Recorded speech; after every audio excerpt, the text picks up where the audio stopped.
시청자 여러분 안녕하십니까? VOA 뉴스투데이 시작합니다. 미국 의회의 영김 하원 의원이 한국의 정치적 혼란 상황과 관련해 한국 야당의 문제점을 지적하는 입장을 밝혔습니다. 영김 의원이 미한 동맹을 약화시키고 종전선언을 추진해온 세력이 윤석열 대통령에 대한 탄핵을 주도했다며 현 상황에 대한 미국의 올바른 대처가 요구된다고 주장했습니다. 또 중국의 정보 조작 캠페인에 대응해 동맹인 한국을 지원해야 한다는 점도 강조했습니다. 첫 소식 함지아 기자가 보도합니다. 지난 선거에서의 승리로 3선 중진 의원이 된 공화당의 영김 하원 의원이 6일 정치 전문 매체 더 힐에 낸 기고문입니다. 한국의 현재 정치 상황이 자칫 미한 동맹의 분열로 이어질 수 있다고 경고하면서 특히 윤석열 대통령과 한덕수 대통령 권한 대행에 대한 탄핵을 주도한 세력은 미한 동맹을 흔들려는 집단이었다고 주장했습니다. 그러면서 지금은 연합훈련, 인적 교류, 정보 및 기술 협력을 확대해야 할 때이지 물러설 때가 아니라면서 안타깝게도 윤 대통령에 대한 최초 탄핵 소추안은 북한과 중국, 러시아를 적대시하고 동북아내에서 한국을 고립시키고 있으며 지나치게 친일적이라고 비난했다고 지적했습니다. 영김 의원은 이어 미한 동맹은 미국에서 초당적인 지지를 받고 있지만 한국에서 대통령 탄핵을 주도한 이들을 포함한 일부 세력은 미한 동맹과 미한일 삼각 파트너십을 약화시키기 위해 노력해왔으며 이들과 같은 세력은 한국전쟁 종전선언을 추진하고 있다고도 주장했습니다. 그러면서 자신은 북한의 완전한 비핵화와 북한의 인권 문제가 먼저 선행돼야 한다는 점을 이유로 종전선언을 반대해왔다며 성급한 종전선언은 주한 미군에게도 위험을 초래할 수 있다고 강조했습니다. 하원 외교위원회 인도태평양 담당 소위원장인 영김 의원은 이어 언론의 편향성도 문제점으로 꼽았습니다. 미국 등의 언론 보도가 윤 대통령에 대한 탄핵 시위에 집중돼 있지만 탄핵에 반대하며 항의하는 한국인들이 서울 중심부인 광화문에서 태극기와 성조기를 흔들고 있다고 강조했습니다. 그러나 안타깝게도 서방 언론들은 이런 모습을 대부분 외면하고 있다고 비판했습니다. 영김 의원은 그러면서 이 같은 현상은 중국 등의 정보 조작 캠페인에 따른 결과일 가능성을 주목했습니다. 중국 공산당 또 북한 정권과 같은 우리의 적들은 동맹의 약점을 악용하고 불안정한 상황을 이용할 방법을 찾고 있으며 한국의 정치적 혼란과 반미선전의 증가는 적들에게 청신호를 준다고 지적한 것입니다.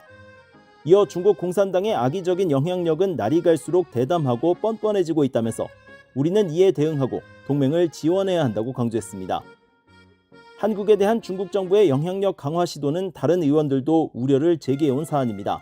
앞서 공화당 소속의 닉 스콧 상원 의원은 지난달 13일 윤석열 한국 대통령이 계엄령 선포의 정당성을 주장하는 담화에서 미국 항공모함 등을 겨냥한 중국인 연루 간첩 사건을 언급한 것과 관련해 공산주의 중국 정부의 행동에 대한 이야기가 있을 때마다 우리는 이를 심각하게 받아들이고 이를 막기 위해 할 수 있는 모든 것을 해야 한다고 밝혔습니다.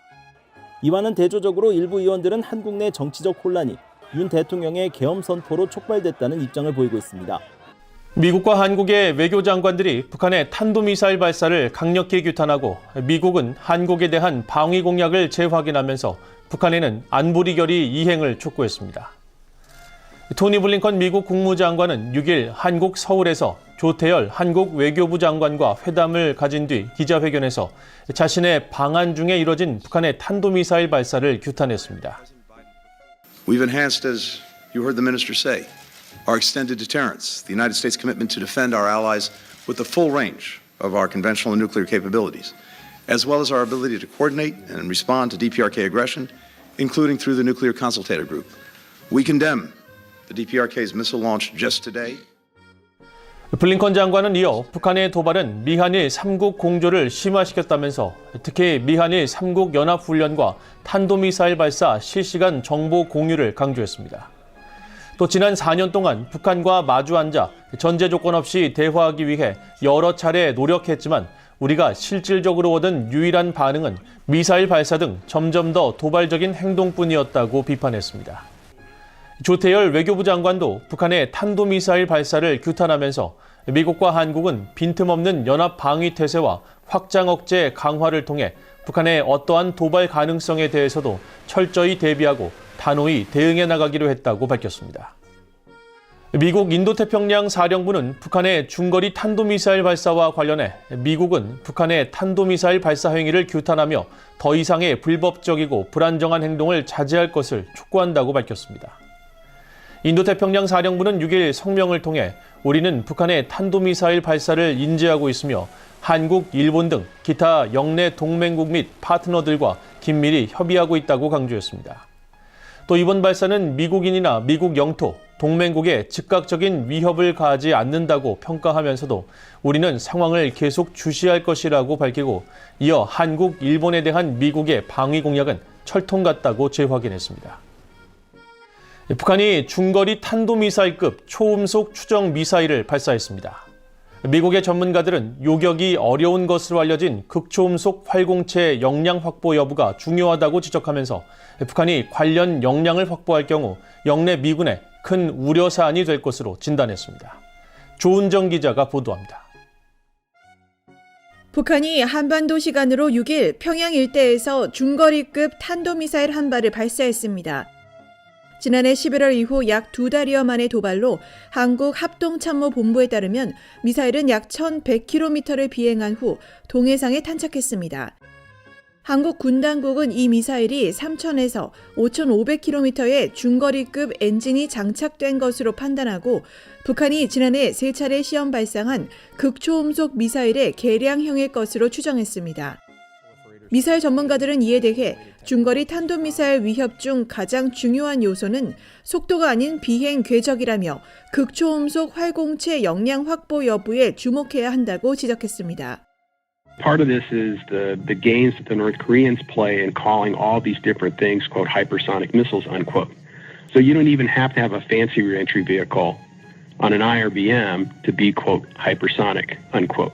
But let's say it's the high end, the HGV. It's really a question of the trajectory of the booster. So it's not an issue of extra boost capability. 브루스 베넷 랜드 연구소 선임 연구원도 북한의 극초음속 활공체 확보 여부에 의구심을 표하면서 미사일 표적을 향해 직선으로 날아가는 단순 미사일의 가능성을 제기했습니다. 하지만 북한이 극초음속 활공체 역량을 확보했거나 이에 임박한 것이라면 사정권인 괌 등 영내 미군의 큰 우려 사안이라고 지적했습니다. If it really was a glide vehicle as that would suggest, this is a little bit more concerning than just a basic hypersonic missile, because what a glide vehicle does that's different is it goes up and then it comes down after a relatively short distance, and it flies at relatively low altitude but greater than Mach 5, and it can maneuver to some extent. And so that makes it really hard for a missile defense to intercept. 전문가들은 북한이 극초음속 활공체 같은 첨단 기술과 탄도미사일 안전성 확보를 위해 러시아의 도움을 받고 있을 것으로 관측했습니다. What North Korea needs right now is kind of two things. One is accuracy, that is getting the actual warhead package on target, which is no small task. And that's an area in which it's almost certain that the North Koreans have been challenged. And, the second big piece is the reliability of a warhead to actually survive and produce yield. 피터스 연구원은 그러면서 이 두 분야 모두 우주 분야 선진국인 러시아가 북한에 충분히 도움을 줄 수 있다면서 북한이 우크라이나 파병의 반대급부로 관련 기술을 이전받고 있을 가능성이 크다고 지적했습니다. VOA 뉴스 조은정입니다. 조 바이든 미국 대통령이 한국전쟁 참전용사 5명에게 미국 최고의 군사 훈장인 명예훈장 메달 오브 아너를 사후 수여했습니다. 이번에 훈장을 받은 참전 용사들은 모두 소수인종 출신으로 희생과 용맹함을 인정받았습니다. 김영교 기자가 보도합니다. 조 바이든 대통령은 지난 3일 백악관에서 브루노 오리그 2병, 나가무라 와타루 1병, 찰스 존슨 1병, 프레드 맥기 병장, 그리고 리처드 카바주스 4성 장군 등 5명의 한국전 참전 용사에게 사후 명예훈장을 수여했습니다. 훈장을 받은 5명 중 맥기 병장과 카바주스 장군을 제외한 3명은 6.25 한국 전쟁에서 전사했습니다. 미국에서 명예훈장은 군인에게 수여할 수 있는 최고 무공훈장입니다. 백악관은 이들이 생명을 걸고 전투에 임했으며 동료 군인들을 구하기 위해 보여준 용기와 대담함을 기리기 위해 훈장을 수여했다고 밝혔습니다. 모두 미국 내 소수인종 출신으로 히스패닉계 1명, 필리핀계 1명, 일본계 1명, 그리고 아프리카계 2명입니다. Heroes of different ranks, different positions, and even different generations. But heroes who all went above and beyond the call of duty. Heroes who all deserve our nation's highest and oldest military recognition. 백악관에 따르면 오리그 이병은 전장에서 부상당한 전우들에게 응급처치를 제공하며 안전한 곳으로 대피시켰으며 기관총 초소를 탈환해 적군의 진입을 저지하다가 전사했습니다. 와타루 일병은 적의 기관총 둥지를 파괴하고 여러 벙커를 탈환했으며 탄약이 소진된 뒤에도 재무장해 전투를 벌였지만 적군의 수류탄에 희생됐습니다. 존슨 일병은 1953년 6월 한국 전쟁 당시 중국군을 저지해 동료 10명의 목숨을 구한 뒤 전사했고 맥기 병장은 1952년 6월 군대 지휘를 맡아 적의 기관총을 무력화시키고 부상자를 구조했습니다. 카바조스 중위는 전투 중 5명의 전우를 안전한 곳으로 대피시키고 홀로 남아 전투를 계속 이어갔고 이후 30년 이상 복무하며 사성 장군으로 승진했으며 2018년 88세 일기로 세상을 떠났습니다. It's up to us to give this medal meaning, to keep fighting for one another, for each other, to keep defending everything these heroes fought for and many of them died for. The ideals of America, the freedom we cherish, the democracy that has made our progress possible. VOA 뉴스 김현규입니다.